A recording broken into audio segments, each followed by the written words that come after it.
Aloha, everyone. My name is Tapani Vuori.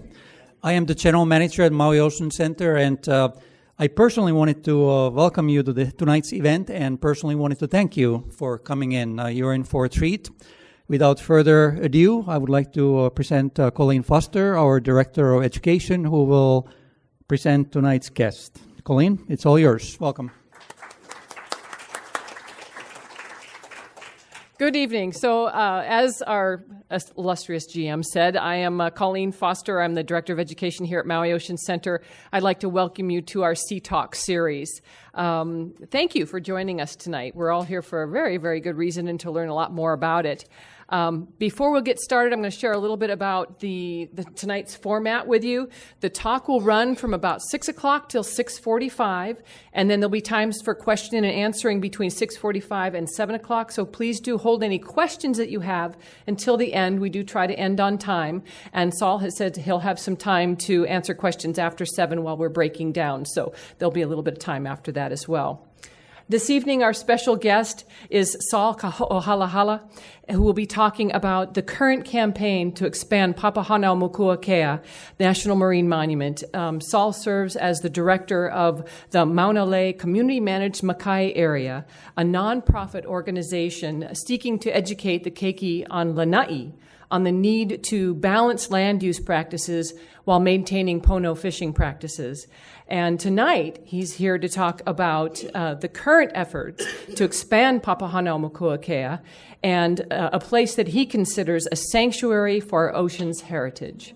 This is something that Maui Ocean Center as an organization continues to support, and we are pleased to welcome Sol this evening. So please join me in providing a very warm welcome.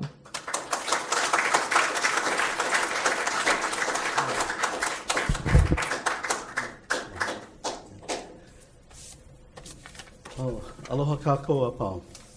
Good evening. I want to begin this evening by just doing a really brief oli, but in the oli, I think would kind of set the tone for our presentation tonight. So if you know it, please join me. It is called Eho Mai. So in the chant, what we are calling upon is that all of our ancestors that have come before us, that they come within our presence. And in this evening's talk, when we're looking at some of the beginning creatures of these islands and the use of the Kumalipo, which is our creation chant, we are in the presence of many of our ancestors, whether they're the fish or the coral or the sky above us and the people. So please join me in this welcome. E ho mai ka ike mai luna mai e o nā mea huna no eo o nā mele e ho mai e ho mai e ho mai e ho mai ka ike mai luna mai e o nā mea huna no eo o nā mele e ho mai, e ho mai, e ho mai,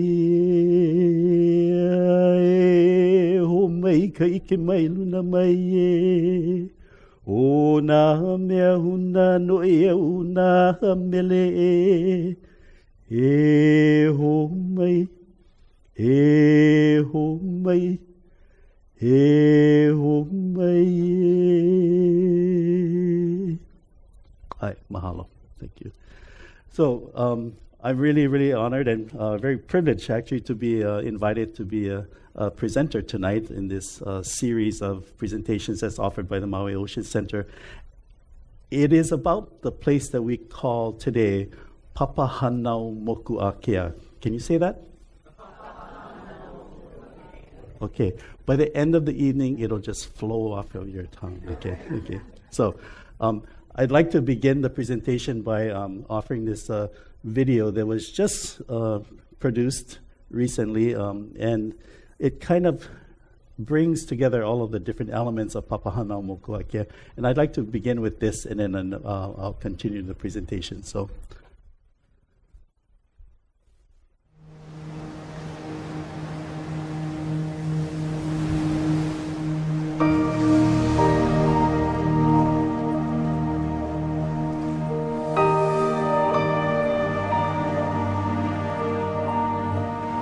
we're talking about taking care of the ocean, we're talking about an area of Hawaii that's called Papahānaumokuākea. Can you say that?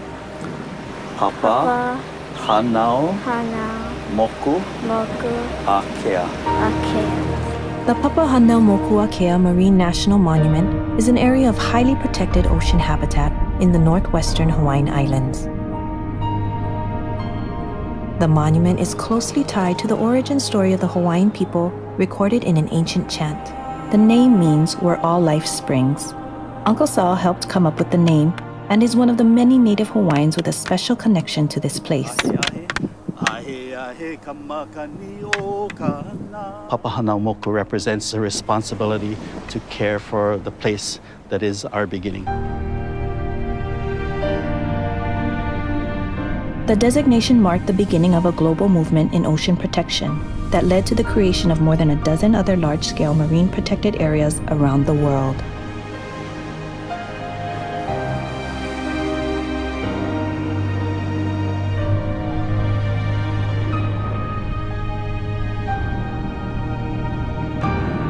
With the continued threat of global overfishing and the overall decline in the health of our seas, present just outside the monument's current boundaries, Native Hawaiians are working with partners like Pew's Global Ocean Legacy Program to call for an expansion of the monument to the limits of the U.S. Exclusive Economic Zone. Looking at the opportunity to expand the boundaries of Papahānaumoku, for me, represent one small contribution that we can make as part of Hawaii to that global partnership of caring for place. So I'm going to dig the hole and follow his path all the way down. Having my granddaughter spend her time here with me on this shoreline where I grew up as a child, one day as we were gathering crabs and she asked me, what are we going to do with this? And I said, oh, this will be our dinner. I had to think about that because if I cannot ensure that that food will be here for her lifetime and beyond, then I'm not being responsible to place. And then when we take care of a place like that, then there'll be more things available. And so when you want to catch a fish sometime in the future, there will be a fish. You think that's a good idea? Yeah. Yeah. So can you say the name again? Papahānaumokuākea. Okay. Yeah.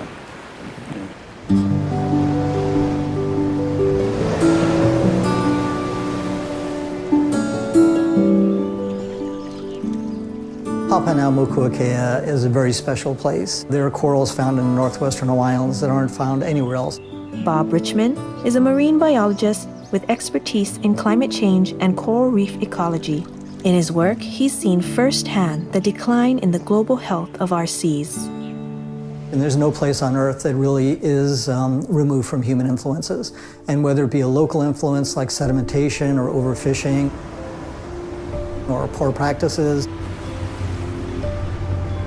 nothing can escape climate change right now. And that's one of the reasons why Papahānaumokuākea is so critically important. It is a way of building resilience in to protect populations that can seed areas that have been damaged due to human influences close by.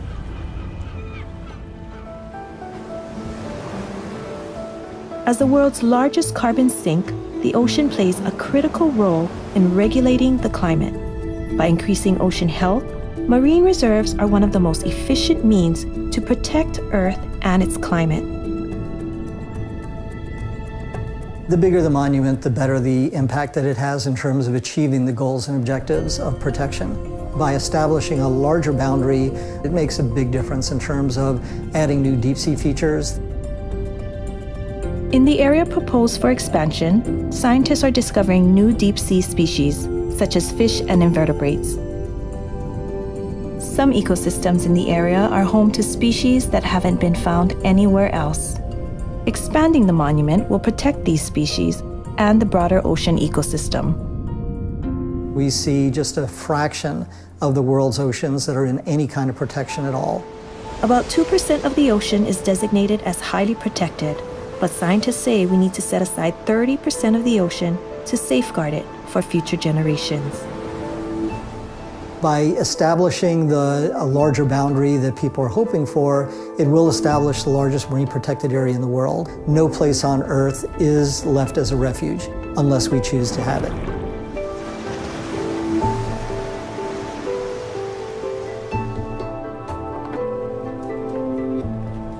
I don't think that Hawaiian culture and science are in conflict. I think there is a lot of overlap. Narissa Spies is a graduate student at the Kewalo Marine Laboratory. I got to go to Midway Atoll, or Pihemanu in Hawaiian, and it was like nothing I could have expected. There were so many birds there, and it was so noisy but amazing.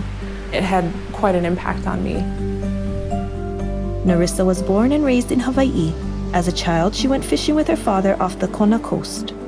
When we were going from catching 30 ono in one weekend down to you're lucky if you get one or two, my dad stopped fishing completely. So I did see that things decline at a really quick rate. Narissa wants to ensure this doesn't happen in a place as sacred as Papahānaumokuākea. Not only is it special to me now, but it's been special to my kupuna, my ancestors, the people that came before me. And that is something that'll be important for my children and my grandchildren, I hope, one day. Papahānaumokuākea makes you step a little lighter. It reminds me of why I do the work that I do. It's a reset. Pelika Andrade leads students in marine management programs, combining Western science with traditional native practices on the shorelines and ocean landscapes of Hawaii. She visited Midway as a student and realized that her Hawaiian universe was bigger than she initially thought. Going up there makes it Hawaii. And it makes that genealogy and makes that history alive. I truly believe that what we do up there needs to be a reflection and extension of what we do here. The opportunity to expand the monument inspires her to continue to listen and take care of her own backyard. Papahānaumokuākea is definitely speaking to us. A place knows what's best for it. It knows what it needs, and we just have to listen.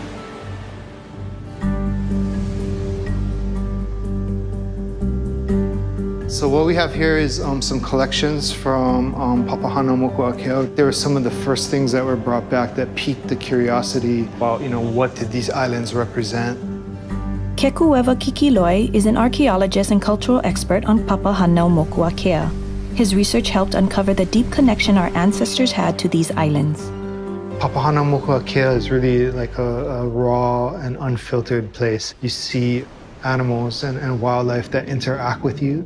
We have a direct relationship with these animals, and we believe that these animals are part of the genealogy of our people. And so when we look at the natural environment, we feel a deep responsibility to want to protect those aspects of the environment because they're an inherent aspect of ourselves.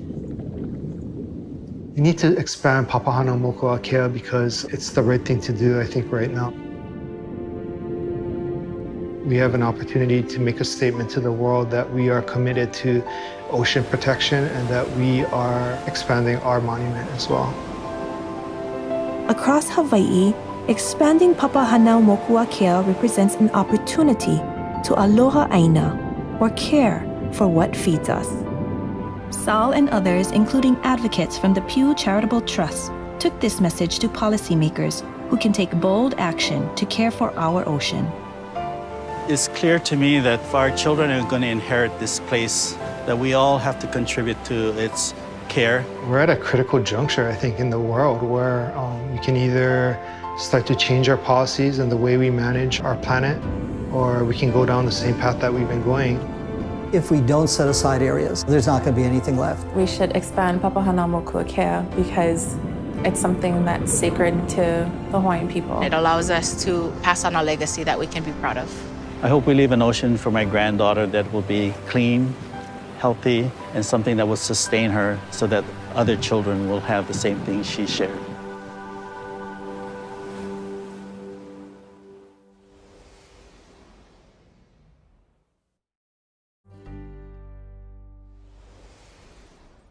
I thought that that little video would give you a really good idea of the many facets of this remarkable place that many of us will probably not have an opportunity to actually visit.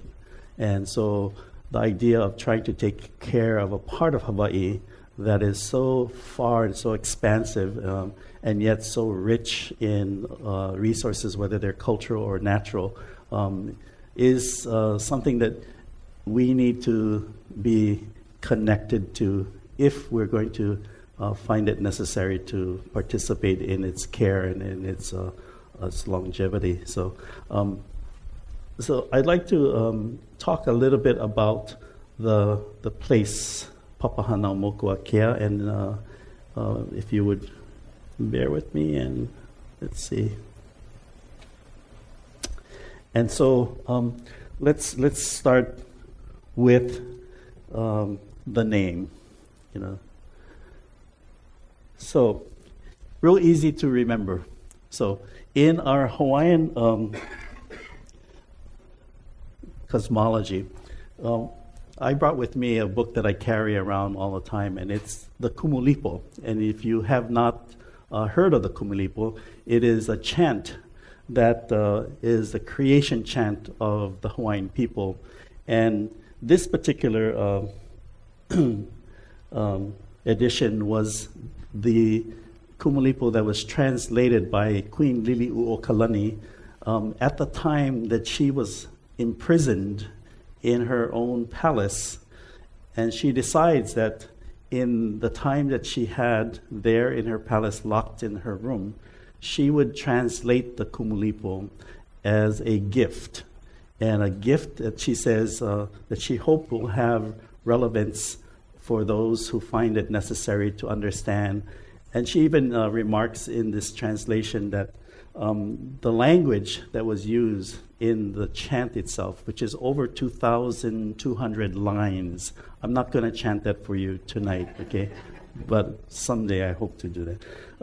But in the description, she said that the language was so old that there are places in the chant that she herself found difficulty in trying to transcribe. So she says, I will do the best I can with my command for my own language, but I also will say to you that parts of the chant are a language that's older than I'm able to understand myself.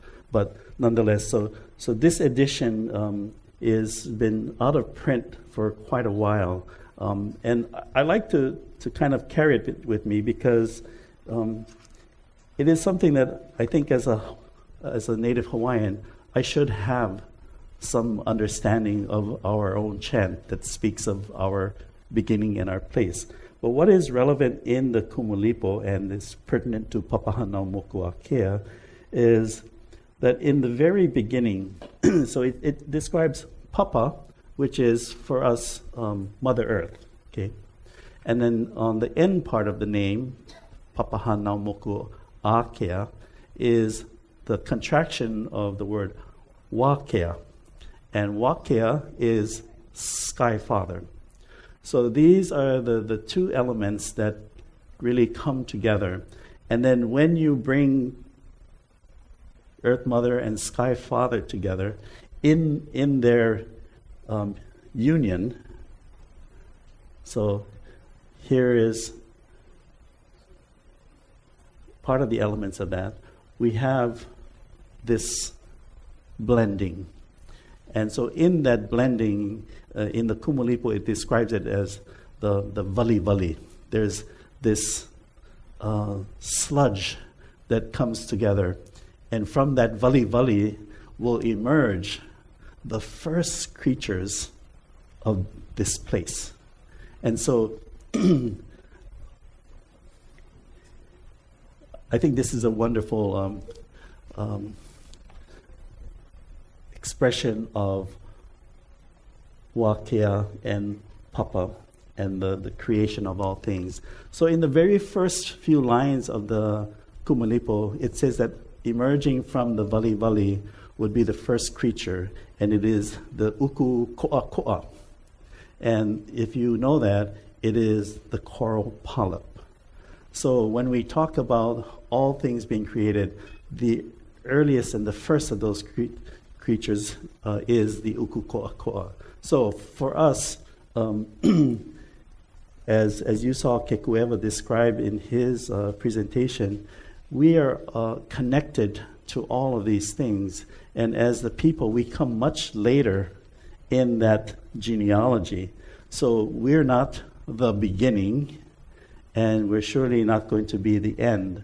But in understanding that cosmology, then we have to know that we have a relationship with all of these creatures that have come before us. And then our responsibility is to be a part of that. And then in that relationship, the ability for all of us to be sustained, replenished, continued, or perpetuated, whatever term you want to use, it is inherent in us as the people of this space to be mindful of all of those creatures and that they all have a purpose in this place, the Honua, the earth. So our job is now to malama that, to take care of that. So coming out of that are many, many wonderful terms and values like aloha aina, the love you have for the land and the sea that feed you, and that includes the uku ko'ako'a, the limu, the fish, and all of these creatures that are part of our place as the ocean Pakipika. So that is how I think we want to relate the name. So prior to Papahānaumokuākea being given, it was simply known as the Pacific Northwest Hawaiian Islands. And then you'll note that in many of those places, those islands and those reefs and those shoals have other names, like French Frigate Shoals, Curie Atoll, the Hermes. And so a whole bunch of different names, because as people thought that they were coming upon them, they just named them. And so what we wanted to do when Papahānaumokuākea was designated as a monument, national marine monument, it became important for us as Hawaiians to finally say, then it should have an appropriate name that is befitting of that place. So that is how we spent time as cultural experts in language and in cultural practices, as Hawaiian academians to practitioners, and we all came together and we talked about what would be the appropriate name. And there is how the name comes about. So Papa, can you say that? Hanau, Moku Islands, Moku, and Akea. So you have Papa here, you have Wakea, and when they meet, they birth the Hanau, the islands. So Papahānaumokuākea. Okay, now try it. Oh, much better. Yeah, okay. So that's her beginnings, and then let's now talk about the place. So in the archipelago of the Hawaiian Islands, then we have Hawaii Island as the most southeastern part of our archipelago. And if you go all the way up to the northwest, then we're talking about Curie Atoll being the farthest northwest. And there are all the islands of Papahānaumokuākea. It is approximately 1,500 miles across the Pacific Ocean.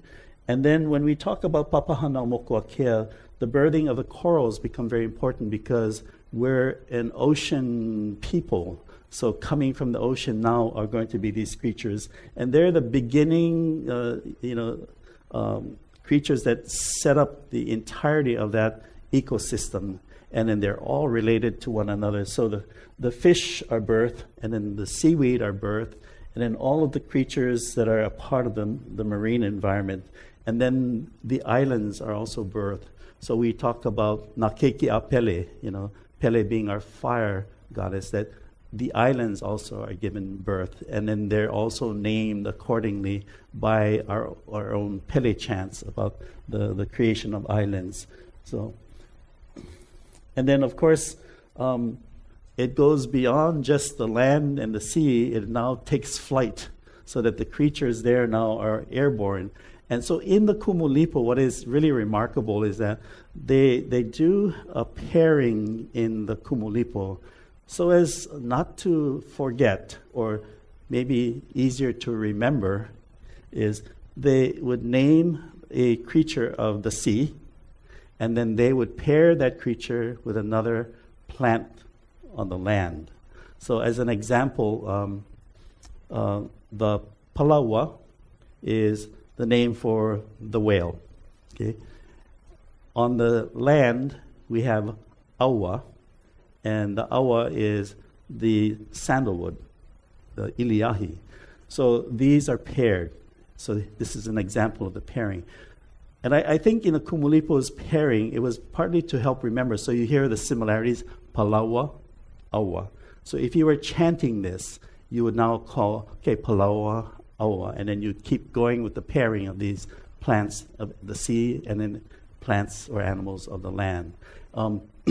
But I think also what is important that in this duality, if the awa of the land were in a bad condition, it would call for you to be attentive, and then it would call for you to now also look at the sea, that possibly the palawa is also in the same condition as that of the awa. So herein lies this idea of connectivity.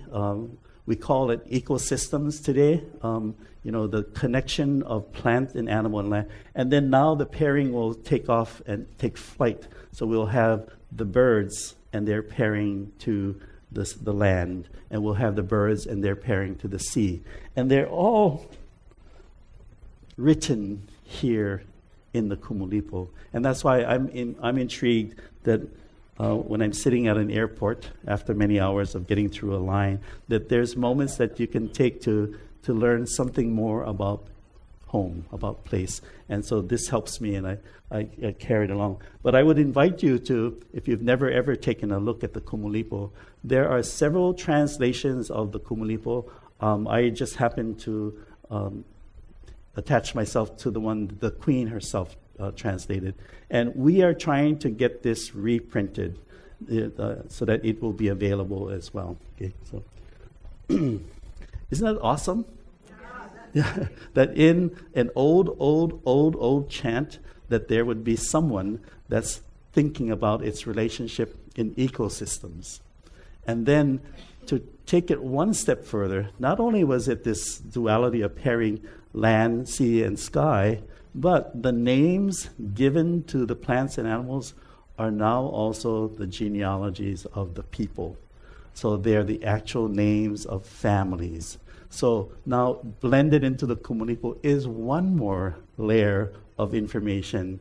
And that's why when King Kalakaua was going to be coronated, he had and made sure that the Kumulipo was chanted at the time of his coronation, because it is the Kumulipo that's going to establish his lineage as the royal bloodline, and that gives him now that right to take the position as the king. And so this would be the chant that is given on the day of his coronation. And then they say, well, it also talks about everybody else. He says, that's true, but at least for me, I know that I'm part of this. So again, how complex a chant is this is far beyond my imaginings. But this is why I'm intrigued with understanding this, and then now understanding how it relates to us and our place today. So again, it ties the genealogies of the people as well as identifying the creatures that are birthed. And then it talks about this place as it's going to be inhabited. So this is the island of Mokumanamana. So you're familiar what we call is the Tropic of Cancer. Okay? And in the northern hemisphere, it's at about 30 degrees north latitude. And then on the southern hemisphere, we have that other Tropic of Capricorn. And so that's 30 degrees south of the equator, and Cancer is 30 degrees. Well, Papahānaumokuākea, the island, not sure.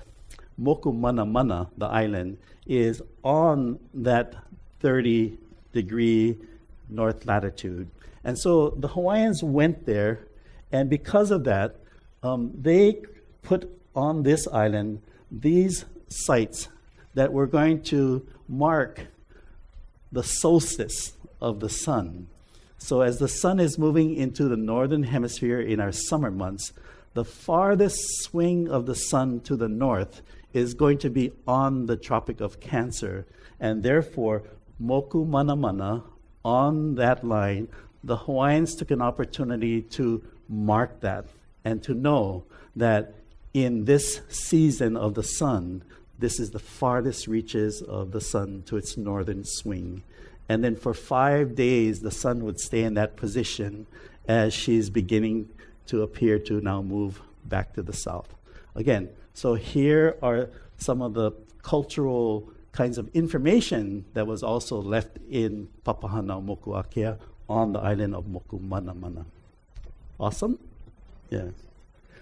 So you can see that these kinds of information and stories are all now handed down mostly orally, because that is the tradition of the Hawaiian people, and we needed to pay more attention. But when you lose language, then you lose that kind of understanding. So the resurgence of this Hawaiian Renaissance to bring language back was another important part, because the kumulipo is in Hawaiian, the stories are in Hawaiian, the places and the names are all in Hawaiian. How will you know that if you don't know your language? So again, the Renaissance brings language back as a key component to understanding all of this. Okay? And then these stories are still carried on today. Okay? So within these individuals, here is Reverend Marian Lei Kanipae. She's 100 years old on Lanai. And this is my aunt, who was born on Lanai. She's now 91 years old. They're the ones that carry on these stories. They're the ones that carry on the practices. And it is another component of who we are today, that we must not lose that connection with our kupuna.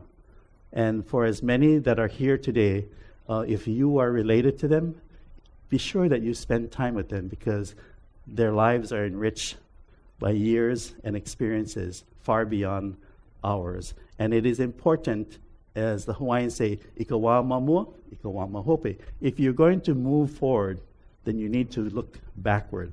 And this is what we need to latch onto, our kupuna. And then with that, then we try to help the youth of today to be involved in those activities that are relevant to their place, and why they need to be involved is so that they will have a close attachment to this place. And it is inherent in us to connect them to place. Otherwise, they might not feel responsible for place. Okay? So here is some of the opportunities we have taken to bring children to place and get them to be involved in this idea of how the land is connected to the sea. You never separate them. This idea of Mauka, toward the mountain, and Makai, toward the sea, are not two separate places. In the Hawaiian concept, Mauka-Makai is one place. Okay? And you must always see them together, not as separate entities. And we've gotten ourselves into a lot of trouble as we speak, because we try to say, state, you take care of that. County, you take care of that. And the two never meet. And what happens is that the place gets changed, and it begins to become to the detriment of that. So again, we've even forgotten ourselves in the creation of government to keep them connected. And that's because we kind of disown them. Government disowned it altogether and said, oh, those are Hawaiian things. We're now, a new governance, so we're going to start off. But what we failed to do is to understand why these things were such to begin with. And so we have a lot left yet to learn. Okay? Does that make sense? Okay, so connecting the children back, And then making sure that they're involved in as many of those issues that are current, because those issues are still tied back to those histories and back to those kupuna and then back to the kumulipu itself. Okay? And so as they move forward, we're hoping that they're gaining the benefit of all of this. And ultimately, this is what we hope that they simply will have, is an opportunity to catch a fish, perhaps. Okay? And if we don't ensure that everything is okay and protected and replenishing, and how can we ensure that they will even have a fish to catch? So that is our challenge. And I think this is a wonderful reminder of connecting the past to the future, and that the bridges are what I like to see ourselves as, bridging the kupuna to the future, and in ensuring that the future can continue that bridging and keep moving it forward. Now, Papahānaumoku, aside from the cultural component, there are other things that are also of importance as resources. So there are many new shipwrecks that have been discovered. So the Battle of Midway, as an example, created, many of the wrecks that were part of the Battle of Midway are only now being discovered. So there is a rich history of events that have taken place in Papahānaumokuākea that have yet to be discovered. So here are some examples of that modern history and the resource that it holds in Papahānaumoku for us to also be responsible for protecting and interpreting, And then Papahānaumoku for decades has lent itself to research. And so many researchers spent a lot of their time in that area of Papahānaumokuākea to find answers to many of those things that are part of the ocean. And then more recently, we have looked upon Papahānaumokuākea as a place where wayfinding and navigation can also be continued, because it is the only part of the Hawaiian archipelago that allows a navigator to sail for distances with no land in sight. So in our 8 islands, if I stand on Lanai today, I can see 5 other islands right around me. So when you're on a canoe, it's hard to test your skill for navigation when everything is in sight. Yeah. So what Papahānaumoku now does, it allows these students of wayfinding and navigation to be tested in their skills using all of the elements, whether they're the sun, the moon, the stars, the sky, the ocean, its currents, its swells, the clouds, the winds, the animals. This is the training ground that is relevant for future navigators. Okay. And then so let's take a look now at some of those creatures that are part of place. So here is the current, the dark blue area is the current monument that was set aside in 2006. So is it next month? It will be 10 years since Papahānaumokuākea was designated by President Bush. And I remember when Laura Bush came to Hawaii to announce this creation of Papahānaumokuākea as Marine National Monument. And one of the first things we thought, I hope somebody's helping her with the pronunciation of Papahānaumokuākea. And so Auntie Pua Kanahele took the time and sat down with Mrs. Bush and helped her go through that. So in her announcement, she was on spot. And all of our hearts said, okay. It is important for us to make sure that you speak the name correctly as well, because in the speaking is the life and of that of which you've given. So the life of this name, Papahānaumokuākea, comes with you saying it. Okay. So she did a wonderful job. What this expansion is about is We are now asking, oops, I'm sorry, let me go back. We're now asking President Obama to consider expanding the boundaries of Papahānaumokuākea to the 200-mile EEZ. So this is the exclusive economic zone that belongs to the United States. So this boundary right now is a 50-mile boundary from the points of land. So that's why this configuration is based on 50 miles from land itself. The 200-mile is this dashed line that gives these waters under the exclusive jurisdiction of the United States. And so we're asking President Obama to consider expanding it to the 200-mile. And what we hope to demonstrate is that the reason for doing that are many, and I'm going to present some of them tonight for you. But one of them is the fact that there are many, many new discoveries when people look at this expanse of open ocean and they go, it's just ocean, and there's nothing there. Well, what you're seeing on this map is some of the research that's been done over the last 10 years begins to identify the resources that are not only within the 50-mile area of Papahānaumokuākea, but also within the 200-mile area. And one of the incredible things that have been discovered are new seamounts. There are under-ocean mountains that have been discovered that are in this area that have never been discovered or noted before.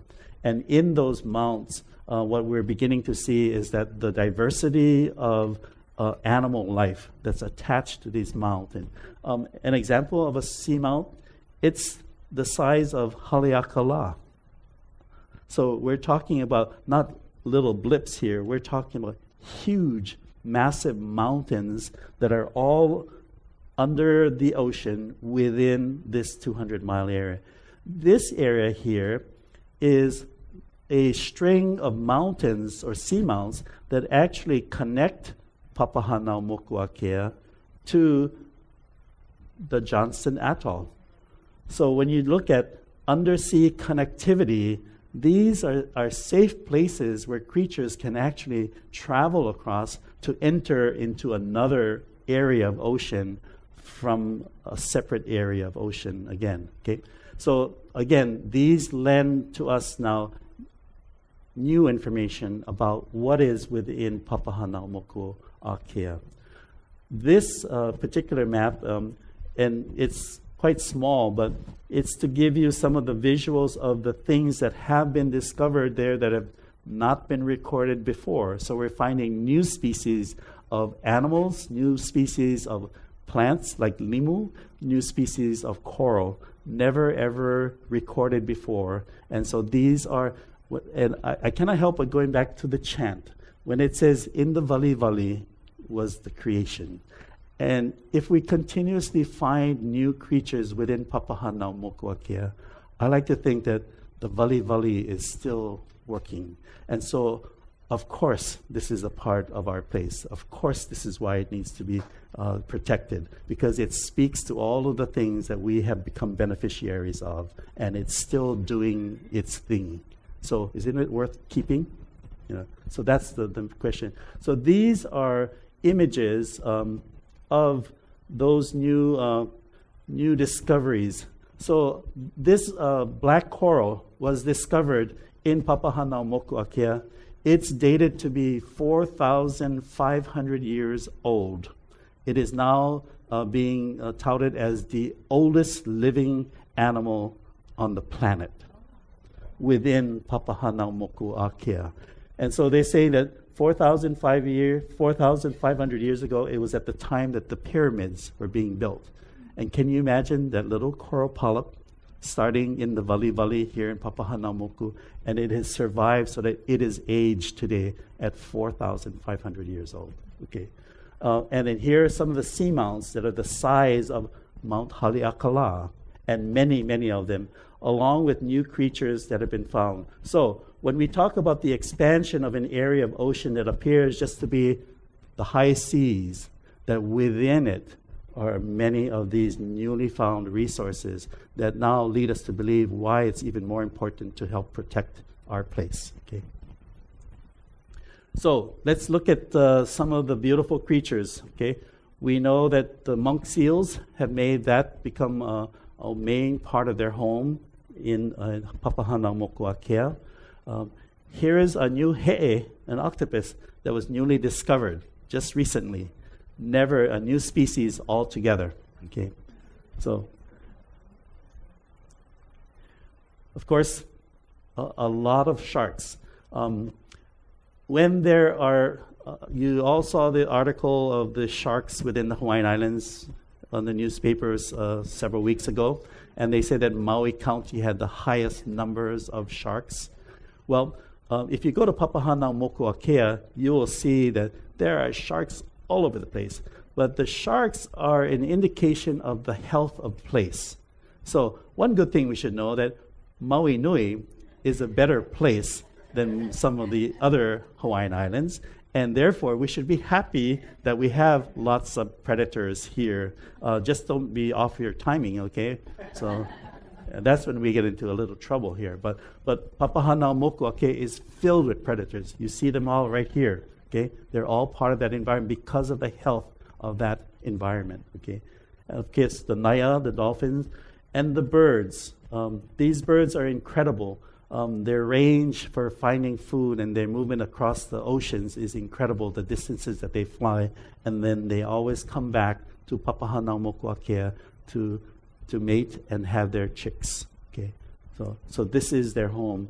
The leatherback sea turtle, this is one of the creatures that frequents within the waters of Papahānaumokuākea.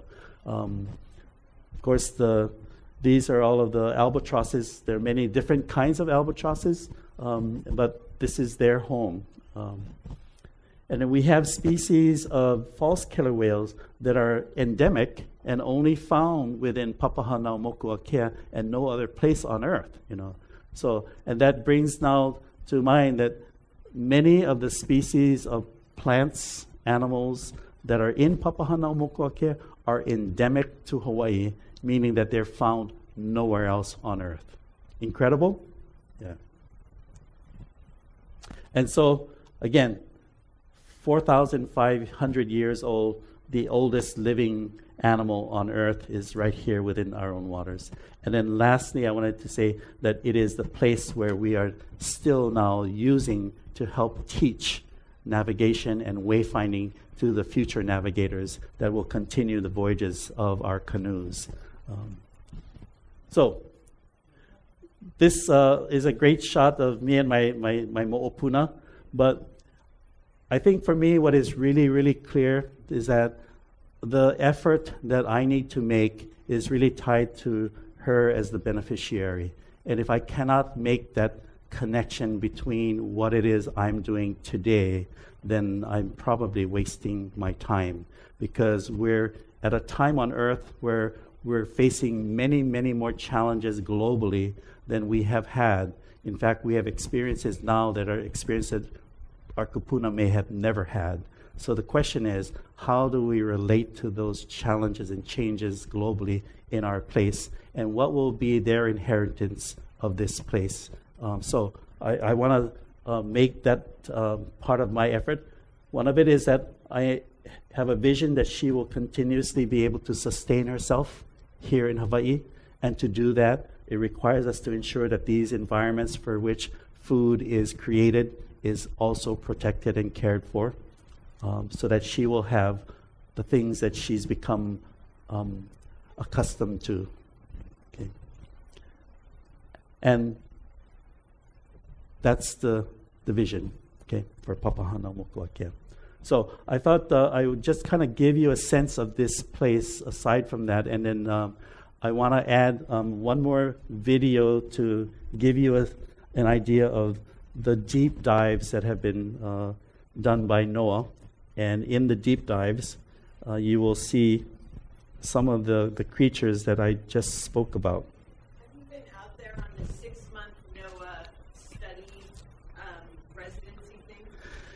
You know, I had one opportunity to go to Papahānaumokuākea, and I was conflicted with meetings. So I have not personally been to Papahānaumokuākea, but I do know why I'm doing this. And it's not about physically being there as much as it is about knowing why a place like this needs to be cared for. And it starts right in our backyard. So you look at your own home and your own environment, and you're going to take care of that. Then if you can take care of your home and your place, then you should be able to extend your hand to the farthest reaches of your place, which is Papahānaumokuākea. And so one day I hope to go, but I am sure my mo'opuna will, you know. So, and so take a look at this short video of some of the animals that have been recently discovered in Papahānaumokuākea. Today is a dive dedicated to submarine canyon. These are important habitat for a variety of deep water animals. Several studies have shown that these enhance diversity and also abundance. There's been very limited work done on these kinds of habitats. Now, a lot of these places up here in the northwestern Hawaiian Islands were sampled in 1902 by the Albatross, this ship that was by many considered the first large oceanographic research vessel. They did close to 350 trawls down to depths of 3,000 meters. Hey, Chris. Thank you so much for capturing beautiful imagery of this animal. That animal is not in the Hurl Guide. Yeah. The immortal words of Taylor Smith. I have never, ever seen that one. Excellent. This is exactly what we expected to find in a submarine canyon, which are notorious for having a higher density as well as a higher diversity of animals. They have been deemed to be hotspots of diversity.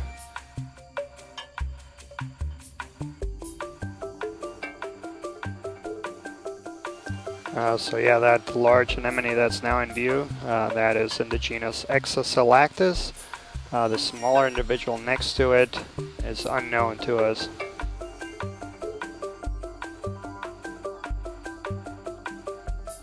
It's beneficial for a lot of these organisms to get higher up into the water column, so they basically have more flow over the tissues that they can use to capture food. Spent about 4 hours now on the bottom. Transit about 600 meters on this rift zone ridge. Collected 2 biological samples, which are going to be very valuable to analyze in the laboratory. The coral samples in particular are like nothing we've seen before in this region.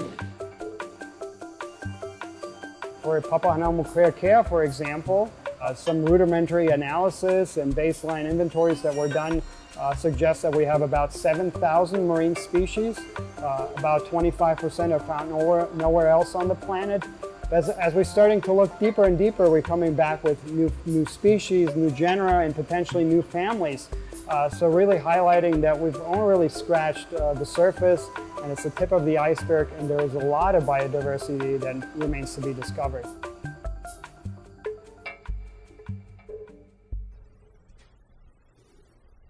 Okay, and then what I wanted to do in this presentation, and it's just a couple minutes, but this is looking at the global situation and understand why Papahānaumoku plays an important role, and let's take a look at it from another global perspective, okay? The Convention on Biological Diversity has set a target to protect 10% of the oceans in marine protected areas by 2020. That target has been picked up as a UN Sustainable Development Goal, so we really do feel that we need to be protecting 1/10 of the seas by 2020. But is it enough? There's been a great deal of interest and controversy over how much of the sea we really need to protect in order to safeguard life there and maximize other benefits to humanity, like producing productive fisheries, for example, avoiding some of the problems of adverse evolution that happens to fish stocks when they're exploited intensively, avoiding problems of collapse in ocean processes as well. What our study clearly shows that protecting a few percent of the seas is just not enough. It also very strongly shows that protecting 10%, the current international target, is not enough either. In fact, really, we can only begin to start saying that we're doing the right thing when we get above 20%, and the optimum level of protection is above 30%. So I would say that we need to be protecting something like a third of the seas from exploitation and harm.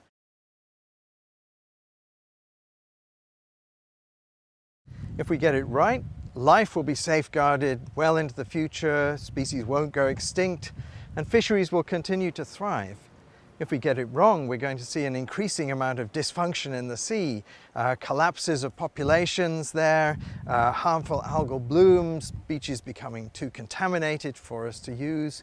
All of these things are possibilities. If we get it wrong, then we will lose things that have been taken for granted since time immemorial. The oceans have done things for us that we don't even know existed. They've kept us healthy, they've kept the water clean, they've processed our wastes, and we didn't notice it was going on. That's because it was happening. If it stopped happening, we'd very quickly notice.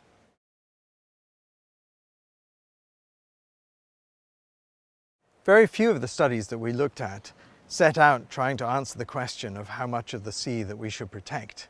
Instead, they looked at little pieces of the problem and saying, well, let's say in the Great Barrier Reef, how much of this area should we protect in order to safeguard life here? And so what we've done is to extrapolate from their results, to blend the results from a whole variety of different approaches that people have taken, and to come up with a big picture figure. It is possible to scale up from one place to another. You can go from small to larger, as long as the figures scale appropriately across that range. And I think that they do.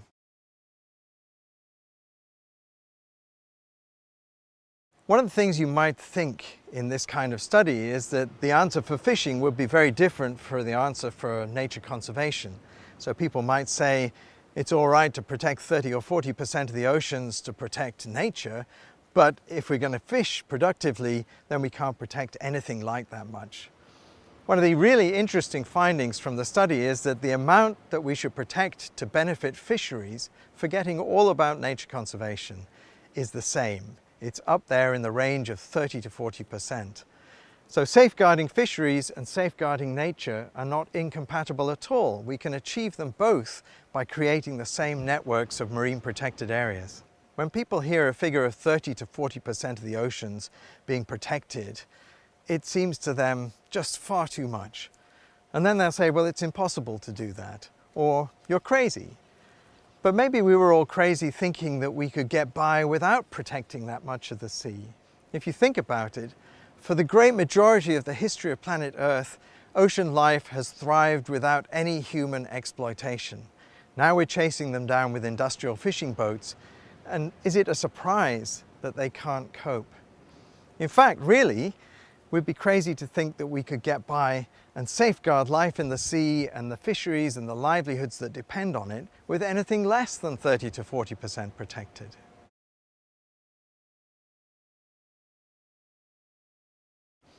Numerical targets are controversial, and they've been criticized by people who say that we're placing quantity before quality. We need quantity and quality though, and I think what percentage targets have done is to really motivate and energize action to establish protected areas in the sea at a rate and scale that we've never done before.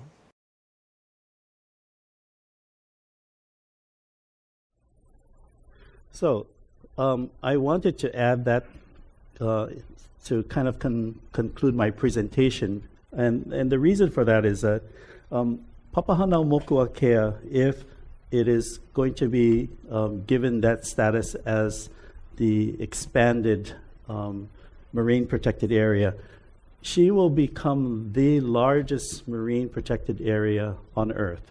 Okay, but when this scientist talks about the fact that the rate at which we're extracting from the sea in food is on a downswing, that to maintain our current extraction, we need to set aside, at a minimum, 30% of our oceans globally.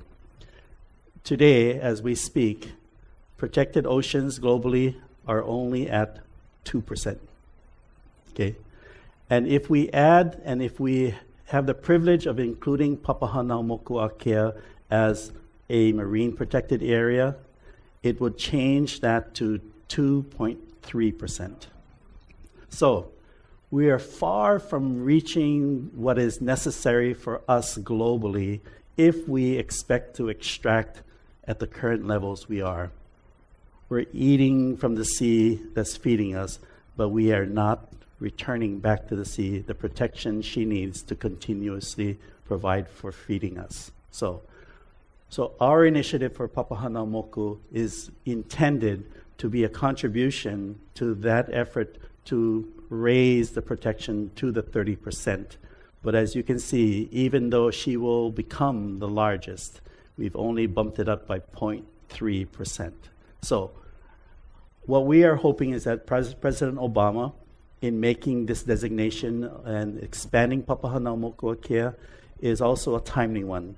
He is ending his presidential term. He has the ability to utilize by law the Antiquities Act, which gives him executive power to make these kinds of decisions. And we are also going to be hosting in Hawaii the World Conservation Congress. So all the nations of the world will be assembling here in Honolulu on September 1st to September 10. And we're asking President Obama that if he considers the expansion of Papahānaumokuākea, that he should challenge the world that is assembled here in Hawaii in September to do their part to move our protected areas up to the 30%. So that is our initiative, and that's been our reason for helping the president to understand why it's important. It has been an initiative that we've tried to work with our own legislators to get them to understand why they need to support this. And it is also more important that we get our people in Hawaii to understand why they need to participate with this initiative. And so we'd like to ask you to sign petitions that are being sent to President Obama and more.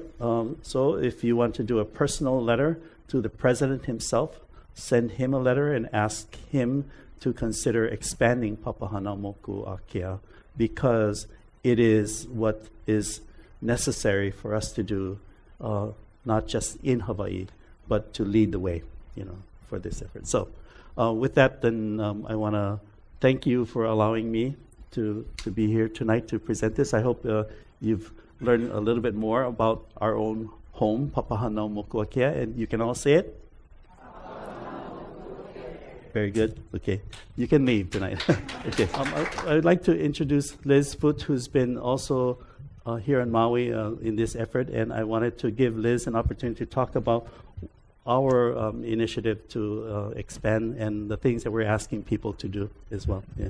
Thank you, Uncle Sol. And first of all, amazing, always amazing to hear Uncle Sol. So that was really an honor. And for me, it's an honor to be helping in this campaign in any small way. So what I wanted to let you all know is there are other places to learn more. You can go to the website. It's expandpmnm.com. There's a Facebook page you can stay up to date on all the current happenings. There'll be a photo of this very soon. Also, the way that you can show your support, this is all about demonstrating to Obama and our local legislators that folks are behind this. So you may have seen the petition coming around There's also the opportunity to write a letter, and the website has a take action section that will give you all the guidance to do that. And there's different levels of support too, so the easiest is to click the online petition. The next best thing is to write your actual name on a piece of paper, which is going around, and writing a letter is really the best thing you can do. You can also help out by taking some petition pages from us and having your friends and family, folks that you can explain this to, share the website and Facebook page and the resources with, have them sign the petition, get it back to us. You can do that as easily as taking a photo of the pages and emailing it to the address on the bottom of the petition. So there's lots of ways you can voice your support leading up to when Obama's in town in September, which is an amazing opportunity. So we'd love to have you all get more involved, help spread the word, learn more. There are also many resources on the website in terms of news media and op-eds and opinions. So you can read about what people are saying, just all the happenings. There's a lot been happening in terms of getting everyone involved. So any questions on the how to help?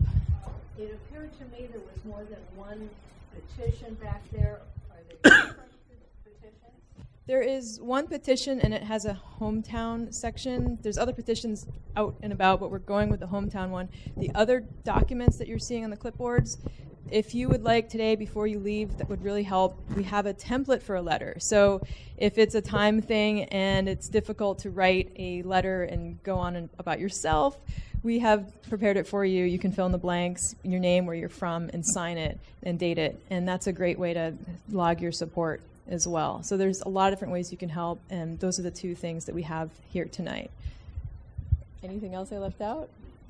Okay, well, thank you again, Uncle Sol, and to the Maui Ocean Center, who have been awesome in supporting this initiative in many ways, including having the petition on hand for when the naturalists are giving their presentation. So we appreciate that big time. Thank you.